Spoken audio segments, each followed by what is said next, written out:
Mr. Bozimo lauded the cooperation and team spirit amongst the staff of the Ministry of Justice since he assumed office, saying it had made his job easy. He said having observed the gaps in administration of criminal justice law and civil cases, the ministry had called for inputs from various stakeholders, including members of the legal profession, law enforcement agencies, civil society organizations, and non-government bodies, adding that their input had brought about the proposed reforms in the administration of criminal justice law. The Attorney General, who gave insight into the various reforms bordering on restorative justice and administrative case management, among others, noted that if the proposed reforms were finally implemented, they would ensure a speedy and more efficient justice delivery system. What we're doing now is we are collating all the feedback we receive. In fact, before I came here today, I was meeting with the team that is trying to implement the feedback. And we are currently meeting to ensure that we update the draft, that it incorporates the feedback we have received. So it's a truly democratic law in the sense that its content has been informed by the stakeholders before we now present it, hopefully as an executive bill, which will be enacted.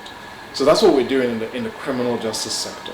Mr. Bozimo lauded the recent judgment of the Federal High Court Asaba in favor of the state government on the 150 billion naira bridging finance facility obtained by the government, saying all legal requirements and documentations, including purpose of the loan and mode of repayment, were duly stipulated beyond doubt by the government before obtaining the facility. And the objection we raised before the court is that a complaint as to the loan amount does not amount to an impropriety.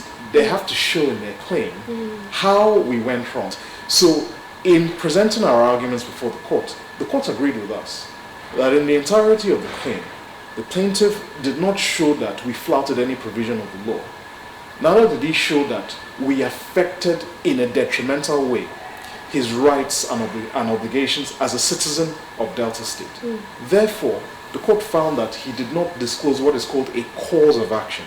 In layman's terms, a cause to complain. He didn't show what we did wrong to enable him to bring a legal complaint.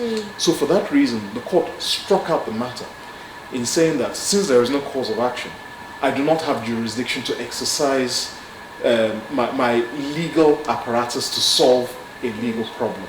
So we are naturally pleased with the judgment. On the Nigerian Bar Association NBA Annual Section in Legal Conference being hosted by Delta State, the Justice Commissioner said the ideas shared during the convergence of the legal professionals would not only benefit lawyers, but the society at large. Eunice Emeyazia reporting.